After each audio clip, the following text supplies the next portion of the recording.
Super Mario World was Nintendo's first attempt at bringing Mario into the 16-bit era, and was arguably one of his best games. Between improvements over the originals, the new shiny graphics, and the coolest dinosaur this side of the warp pipe, what isn't there to like? Not only does this game provide us lore for an in-game item, a new main character, and even gives us a retcon a few years down the line, it's still a phenomenal story. With that in mind, I'm your host, 24Kevin, here for 24Kevintendo, and this is the story you might not know, Super Mario World. Let's start where we start all these videos, with the manual. After saving the Mushroom Kingdom from Bowser and the rest of the Koopas in Super Mario 3, Mario and Luigi needed to recuperate from their adventures. Together, they agreed that the best place to vacation was a magical place called Dinosaur Land. But while Mario and Luigi reclined on the beach for a relaxing nap, Princess Toadstool disappeared, apparently seized by evil forces. After searching for hours for their missing friend, Mario and Luigi came upon an enormous egg in the forest. Suddenly, the egg hatched, and out popped a young dinosaur named Yoshi, who proceeded to tell Mario and Luigi a sad tale of how his dinosaur pals were sealed in similar eggs by a group of monstrous turtles. "Monstrous turtles!" exclaimed Luigi. "Bowser and his bunch have returned!" Mario slowly nodded his head in agreement, and, along with Luigi and Yoshi, set off across Dinosaur Land to find the princess and to free Yoshi's friends. As they began their journey, Yoshi handed Mario a beautiful cape. "This may help you," Yoshi said. "Some say it has magical powers. With a little luck, and help from a magic cape, our hardy crew can defeat the 7 worlds of Bowser's crazy Koopa critters. Many locations are well hidden, so explore everywhere and try everything. Not all locations have to be explored to rescue the dinosaurs and save Princess Toadstool, but there are many starry treasures to be found in the far-reaching places. You'll need to search all areas to find out what kind of treasures are there." In Super Mario World. Now, the very first thing in this booklet that you may notice is that Yoshi is the one who gives Mario his cape. There is a common misconception that Mario only gets this power once he gets it from the Super Koopas, but this is not correct. We know from future installments that Bowser gives these power-ups to his minions, and only once Mario damages them do they lose this power-up, giving Mario the ability to claim them for himself. So Bowser must have gotten these capes from somewhere, right? Well, in Yoshi's Island, Mario can collect a power-up called the Superstar that will transform Mario into Superstar Mario. In this form, Baby Mario dons a brand new cape with increased speed, strength, and the ability to glide down at a safe pace. Sound familiar? These capes in Super Mario World function the exact same way, allowing the player to run up walls, increase their jump, and even glide through the air. The theory that I propose here is that Bowser decided to capture all of the Yoshis around the island after the events of Yoshi's Island, who, after their adventures with Mario, were exposed to superstars and had some of the power transferred to them, similar to radiation. This would also explain why Bowser would trap them in egg form, as Baby Mario was only ever able to use the cape when the Yoshis reverted back to their egg forms. Some black magic later, and presumably Bowser was able to extract the powers Mario was able to once use and give them to his minions in the form of a feather. Too bad he didn't keep them for himself though. Then again, if I had the clown car, I wouldn't mind not flying with the cape either.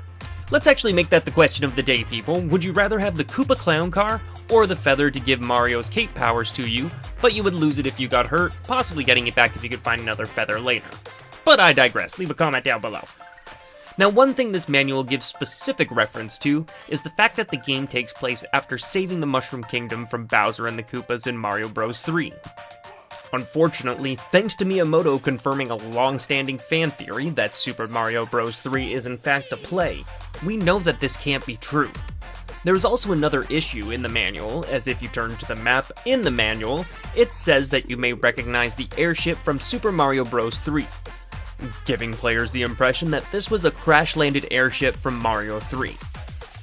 While I must admit, this is what I initially remembered, after looking at the paragraph a little more closely, it asks if you've seen it somewhere before. That's right, in Super Mario Bros. 3, Koopa and his kids used a flying ship to make life tough for Mario. Read that carefully one more time. a flying ship. The manual doesn't specify that this is in fact the sunken ship used in Mario 3, just that's where you might recognize this sunken ship from. To further clarify, I delved into the manual of Super Mario Advance 2, Super Mario World, to see if there were any further differences. And, upon inspection, they removed this section of the map entirely. They do have a smaller section, and this could be due to the limited space of the manual, but then I went to the story to see if any changes were made, and lo and behold, all mentions of Super Mario Bros. 3 have been removed. The manual actually reads, Mario and Luigi and Princess Peach have traveled to Yoshi's Island in Dinosaur Land for a well-deserved vacation. Shortly after arriving, however, Princess Toadstool disappears. Mario and Luigi search desperately for her, but to no avail. Finally, at the edge of the island, they come across a mysterious egg. While they're taking a good long look at the egg, it suddenly hatches, and out pops a little dinosaur named Yoshi, who tells Mario and Luigi his sad tale. A group of turtles appeared here in Dinosaur Land and used magic to trap my friends inside eggs. Those turtles are really tough. They even trapped me when I came out to help my pals. Will you help me free my friends? Monstrous turtles. Surely this is the work of Bowser, King of the Koopas. He and his henchmen must be behind Peach's disappearance too. Now the Mario brothers must team up with Yoshi to free the princess and the other dinosaurs and start on a whole new adventure. This seemingly removes Super Mario World as following Super Mario 3 in the timeline, with further proof coming in a later game.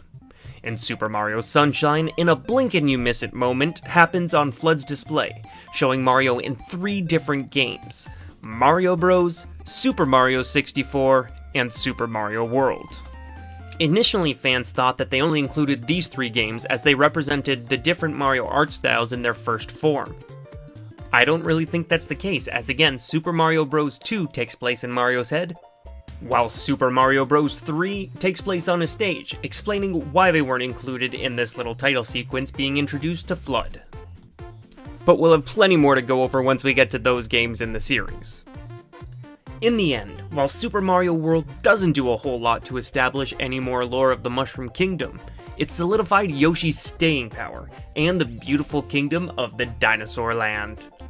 That I'm still upset we didn't get to visit in Odyssey. But that's all the time we got for today's episode. Leave a comment down below and answer today's question. Don't forget to subscribe to get extra entries for the SNES Classic giveaway, and you can find out more details about that in the comment section down below. For everyone here at 24KevNintendo, I'm your host, 24Kevin. I'll see you guys next time. Hope you all had a great day. Bye!